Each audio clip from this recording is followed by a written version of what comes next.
اللہ اور اللہ والوں کو چھوڑ دو، تفسیری ترجمہ عرض کر رہا ہوں، یعنی صحابہ کو چھوڑ دو، حضور کے ماننے والوں کو چھوڑ دو، باقی ساری دنیا کے کافر اکٹھے ہو جاؤ، ایک آیت بس قرآن جیسی لے کے آؤ، ایک آیت لے کے آؤ، ان کنتم صادقین، اگر تم سچے ہو۔ جوانوں سنو، کہا ایک آیت، اور یہ چیلنج آج تک قرآن مجید کا موجود ہے، آج تک۔ وَإِن كُنتُمْ فِي رَيْبٍ مِّمَّا نَزَّلْنَا عَلَىٰ عَبْدِنَا فَأْتُوا بِسُورَةٍ مِّن مِّثْلِهِ، تم قرآن کے مقابلے کی ایک صورت لے کے آؤ اور سارے حمایتی اکٹھے کر لو اپنے۔ ان کنتم صادقین، اگر تم سچے ہو۔ جواب تو ادھر سے آنا تھا نا، لیکن کائنات کے رب نے جواب بھی خود دیا، فرمایا فَإِن لَّمْ تَفْعَلُوا وَلَن تَفْعَلُوا، اگر تم نہ لا سکے، اور فرمایا تم لا سکتے بھی نہیں، نہ خنجر اٹھے گا نہ تلوار تم سے، یہ بازو میرے آزمائے ہوئے، وَلَن تَفْعَلُوا، تم لا بھی نہیں سکتے، فَاتَّقُوا النَّارَ الَّتِي وَقُودُهَا النَّاسُ وَالْحِجَارَةُ، پھر اس آگ سے ڈر جاؤ جس کا ایندھن آدمی اور پتھر ہے۔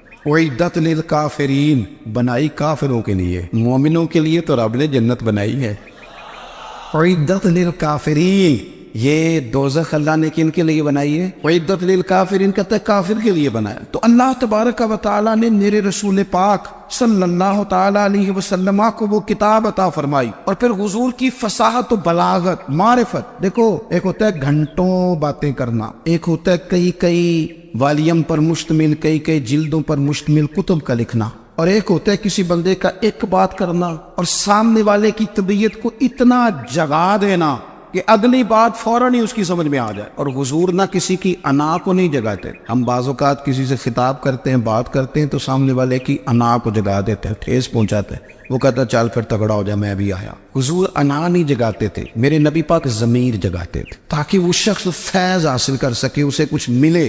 نبی کریم کا جو انداز تکلم ہے وہ اس طرح کا ہوتا تھا کہ انسان خود بخود کھل اٹھتا تھا کہ مطلب یہ بات ہونے کیا لگی ہے، مطلب حضور کیا فرمانے لگے۔ نبی کریم صلی اللہ تعالی علیہ وسلم، ایک دن محبوب کریم نے صحابہ کے دیے حضور کی فصاحت و بلاغت دیکھے، فرمایا محبوب نے کتنا نادان ہے وہ شخص جو اپنے ماں باپ کو گالی دے۔ کھلی ہو گئی لوگوں کی آنکھیں، کان کھڑے ہو گئے کہ یا رسول اللہ، کون ایسا بدبخت ہے جو ماں باپ کو گالی دے گا؟ اب جب سوالات ذہنی سطح پر پوری طور پر ابھر گئے نا، تو اب رسول کریم نے بات سمجھائی۔ یہ ہے فصاحت و بلاغت، تیرے آگے ہے یوں دبے نچے۔ فصحا عرب کے بڑے بڑے، کوئی جان منہ میں زبان نہیں بلکہ جسم میں جان نہیں۔ یا رسول اللہ، کون ایسا نالائق ہے جو ماں باپ کو گالی دے؟ اب جب ذہنی سطح یہاں تک ابھر آئی تو اب حضور نے سمجھایا، اور میں جب تم کسی کے ماں باپ کو گالی دو گے نا، تو وہ بھی تو جواب میں تمہارے ماں باپ کو دے گا نا، تو فی نفس ہی یہ تم نے خود ظلم کیا ہے اپنے ماں باپ۔ کیوں تم نے ایسا لہجہ اختیار کیا کہ جس سے سامنے والے کی انا جاگ جائے اور وہ تمہارے مقابلے میں آ کر کے کھڑا ہو جائے؟ کیوں تم نے اس طرح کے انداز اختیار کیے کہ جس سے سامنے والا بھی سارے پنجے کھڑے کر کے باہر نکل آیا کہ آ جاؤ پھر میں بھی میدان میں حاضر ہوں؟ رسول کریم کی فصاحت، بلاغت دیکھیں نا، حضور 2-4 جملوں میں ساری بات سمجھا جاتے۔ ایک حدیث پاک اگر ہماری سمجھ میں آ جائے، ایک روایت، نبی پاک صلی اللہ تعالی علیہ وسلم نے فرمایا، خوبصورت مسلمان وہ ہے جو بے مقصد باتوں کو چھوڑ دے۔ لو، اس سے پوری زندگی سجائی جا سکتی ہے ایک جملے سے، کوئی لمبی چوڑی باتوں میں جانے کی ضرورت نہیں۔ کہا خوبصورت مسلمان یہ ہے جو بے مقصد باتوں کو چھوڑ دے، لا یعنی باتوں کو۔ کیا کہتے ہیں ہمارے دیہات کے لوگ، جڑے پنڈ جانا نہیں اودا راہ پوچھنے دی، لیکن آج کل لوگ باز آندے، یعنی جس بات کا بالکل تعلق نہیں نا وہ بات بھی کرتے جاتے ہیں، جس کا شعبہ ہی نہیں وہ بھی چھلانگ لگا کے اس میں آ جاتا ہے۔ ہم اپنا وقت ضائع کرتے، اپنی صلاحیتیں ضائع کرتے، اپنا نقصان کرتے، ہم اپنا کام صحیح کر کے نہیں کرتے اور دوسری ساری دنیا کو ٹھیک کرنا چاہتے ہیں۔ او بھائی، آپ جس جگہ جس شعبے سے تعلق رکھتے ہیں، آپ اپنے معاملات میں مضبوطی پیدا کریں۔ حضور نے اپنی فصاحت کے ساتھ، بلاغت کے ساتھ لوگوں کو قائل کیا، اور قرآن مجید کی تاثیر کا یہ اثر میرے کریم رسول نے دکھایا کہ رات کو جب حضور بیٹھ کے قرآن پاک پڑھتے تھے نا، جب یاسین والے نبی خود یاسین کی تلاوت کریں، جب طٰہٰ والے محبوب خود طٰہٰ کی تلاوت کریں، غور کرو نا، جب مدثر والے محبوب خود ان جملوں کو ادا کریں، یعنی جن کے بارے میں آیت آئی ہے، جب وہی یہ آیت پڑھیں کہ انا اعطیناک الکوثر، یعنی جن کا ذکر ہو رہا ہے، جب وہ یہ بات کریں کہ یا ایھا النبی انا ارسلناک شاہدا ومبشرا ونذیرا لتؤمنوا باللہ ورسولہ وتعزروہ وتوقروہ وتسبحوہ بکرۃ واصیلا، جن کے بارے میں آیت آئی ہے جب وہ یہ کہہ رہے ہوں کہ ورفعنا لک ذکرک، جب وہ کہہ رہے ہوں والضحیٰ واللیل اذا سجا، ذرا اس کیفیت کو دیکھیں جب محبوب خود پڑھ رہے اور جو حضور پر آئی ہے اس کا ذائقہ، اس کا لطف، اس کا انداز، بھلا کیا ہوگا۔ حضور جب رات کو پڑھتے تھے نا قرآن پاک تو جو پکے کافر تھے نا، ابو جہل جیسے لوگ، وہ بھی جھاڑیوں میں چھپ چھپ کے مدینے والے کی تلاوت سنا کرتے، حضور کی تلاوت سنا کرتے تھے۔ یہی بہتر ہے کہ پردوں میں وہ پردہ پوش رہے، وہ اگر پردے ہٹا دے تو کسے ہوش رہے۔ رسول کریم علیہ السلام کی تلاوت کا سننا، قریب جانا، یہ اعجاز ہے۔ حضرت فاروق اعظم کہتے ہیں میں طبیعت کا بڑا ڈاڈا تھا، مزاج کا بڑا سخت تھا، زندگی ہمیشہ ڈٹ کر گزاری، باتوں پر کھڑا رہنا آتا تھا، پر جب میری بہن نے مجھے چند آیتیں سنائی نا تو میں تڑپ ہی گیا۔ کروں آیا سا مار مقامنے نو، ان مینو مار دے لے چلو، اوے متے عمر دی عمر برباد ہو جائے جتھے عمر سوار دے لے چلو۔ یہ اعجاز ہے رسول کریم صلی اللہ تعالی علیہ وسلم پر نازل ہونے والی کتاب کر۔ پھر حضور نے خبریں دی، نبی پاک نے خبریں دی۔ حضور نے فرمایا روم فتح ہوگا، وہ ہوا۔ نبی کریم علیہ السلام نے فرمایا شام فتح ہوگا، تو شام فتح ہوا۔ فرمایا ایران فتح ہوگا، تو ایران فتح ہوا۔ سراقہ بن مالک کہتے ایک گاؤں پر بھی مسلمانوں کی حکومت نہیں تھی، ایک گاؤں پر حضور مکہ مکرمہ سے نکل رہے تھے، مدینہ طیبہ تشریف لے جا رہے تھے، ابھی راستے میں تھے، میں 100 سرخ اونٹوں کے لالچ میں معاذ اللہ حضور کو گرفتار کرنے پہنچ گیا۔ محبوب نے حکم دیا، حضور کا معجزہ میں نے آنکھوں سے دیکھا، میرا گھوڑا زمین میں دھستا چلا گیا، میں نے معافی مانگی، حضور نے معاف کر دیا۔ میں نے سمجھا اچانک ہو گیا ہے، یہ منوانا بھی بڑا مشکل کام ہے۔ شجر و حجر پہچان گئے، انسان کی نظروں میں شاکی رہا۔ یہ کچھ ایسے لوگ ہیں جن کو منوانا توبہ توبہ، ماننے کو تیار نہیں، دیکھ دیکھ کے بھی ماننے کو تیار ہے نہیں، ماننے کو تیار ہے نہیں۔ کہتے ہیں کہ میں نے پھر چاہا آگے بڑھنا تو پھر زمین کے اندر میرے گھوڑے کے پیر دھنسنے لگے، پھر معافی مانگی۔ کریم تیرے معاف کرنے کی ادا پہ بھی قربان جائے۔ یہ نہیں فرمایا کہ تو بار بار یوں ہی کرتا ہے، فرمایا معافی مانگتا ہے، جا میں نے معاف کیا۔ کہتے ہیں 3 دفعہ میں آگے بڑھا، 3 دفعہ حضور نے معاف کیا تو مسکرا کے فرمانے لگے تو یہاں مجھے گرفتار کرنے آیا ہے، وہ کیسر روم کا علاقہ فتح ہوگا، وہ کنگن جو پہنتا ہے نا ہاتھوں میں، بادشاہ کے کنگن معروف ہیں، وہ تیرے ہاتھوں میں آئیں گے۔ اللہ کرے آپ سمجھے، یہ جو لوگ ڈری ڈری سہمی اور ہمارے بچے مایوسی کی معاذ اللہ باتیں کرتے ہیں، وہ دیکھیں حضور کس طرح کی گفتگو فرماتے۔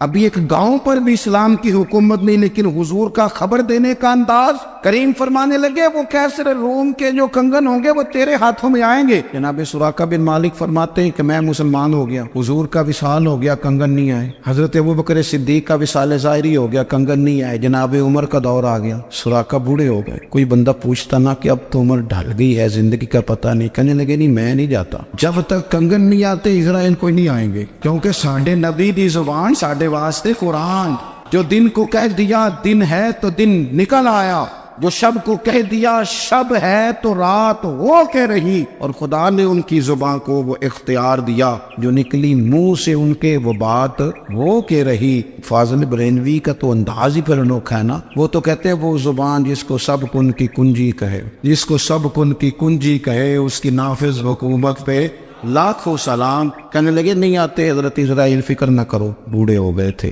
نکلنا گھر سے بند کر دیا تھا، حضرت عمر کا دور تھا، کنگن آ گئے۔ حضرت فاروق اعظم نے ان کے پوتوں سے، نواسوں سے، بچوں سے کہا جاؤ بلا کے لاؤ، کا دادا جان بوڑھے ہیں، فرمایا تم کان میں کہہ دینا کنگن آ گئے، پھر تم دیکھنا تو صحیح۔ پھر حضرت سراقہ آئے، حضور نے جو خبریں دی، نبی پاک علیہ السلام نے جو گزشتہ قوموں کے احوال بیان کیے، اور پھر میرے نبی پاک علیہ السلام نا دنیا میں عزتیں دینے آئے۔ یہ مزاج ہمیں کم کرنا چاہیے، یہ جو ہم ساری زندگی اس کام میں لگا دیتے نا کسی کو نیچا کیسے دکھانا ہے، یہ انداز حضور نے نہیں ہمیں دیا۔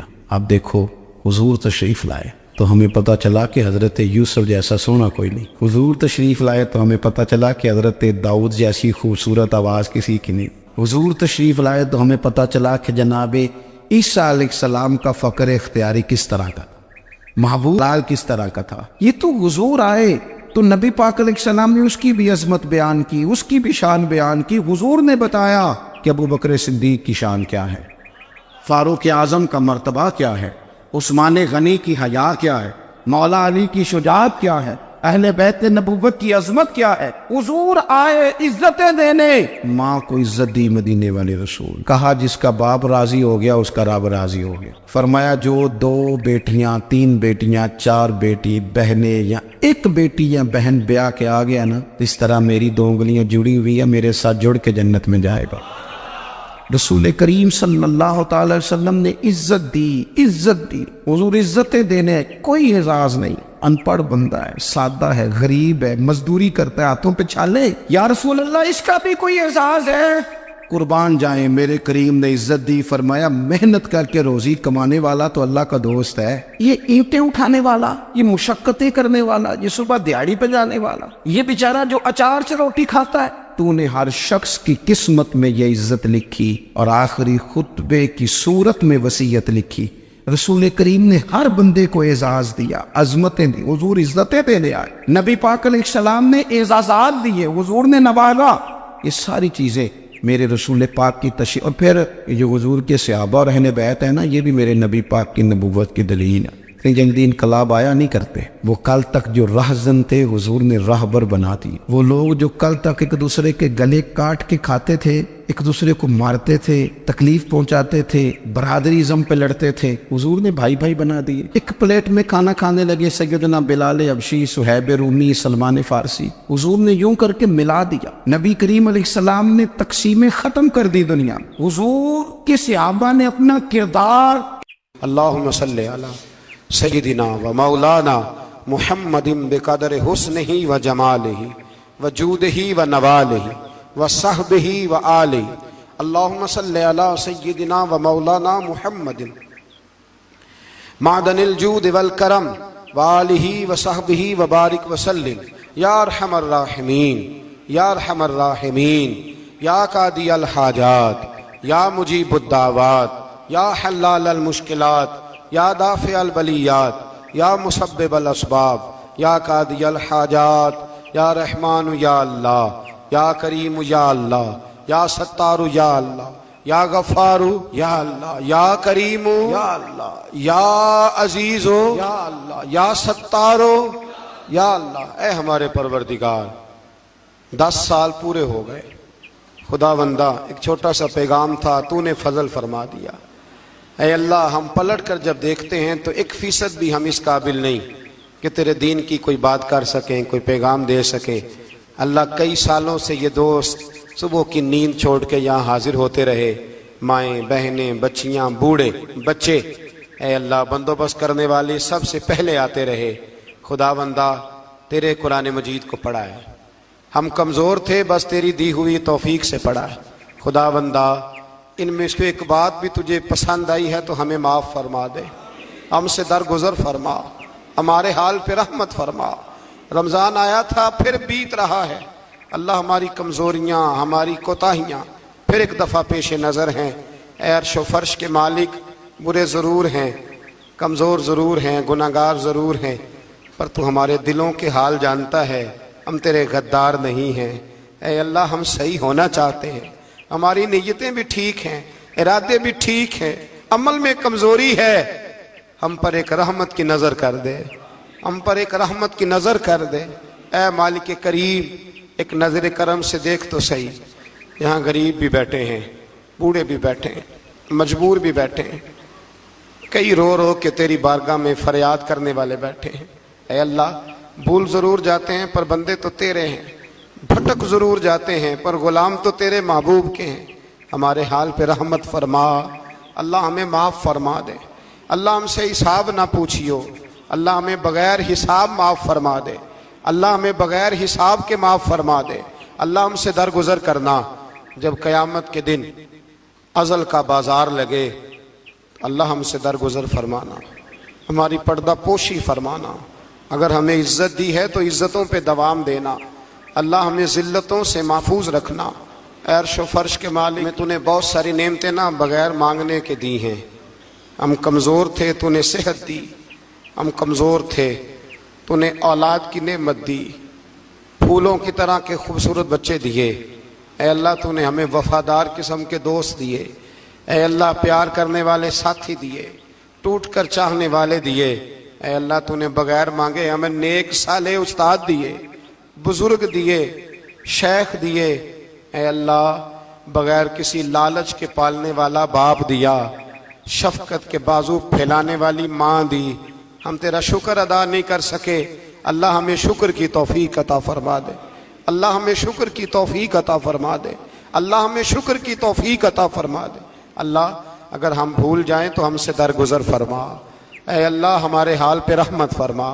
میں صبح دیکھتا رہا کس طرح بوڑھی مائیں گاڑیوں میں بیٹھ کے آتی ہیں، بہنیں گاڑیوں میں بیٹھ کے آتی ہیں۔ اللہ ان بیچاریوں کے کئی دکھ بھی ہیں، ان کی کئی تکلیفیں بھی ہیں، یہ کئی جگہ آزمائش کا شکار۔ ایک بزرگ فون کر کے کہہ رہے تھے بیٹی بڑی پریشان ہے، اللہ کریم سب پہ اپنا فضل فرما دے، ہم دنیا کے دھتکارے ہوئے تیرے دروازے پہ آ کے بیٹھ جاتے ہیں، ہماری مدد فرما، ہمیں لوگوں کا محتاج نہ فرما۔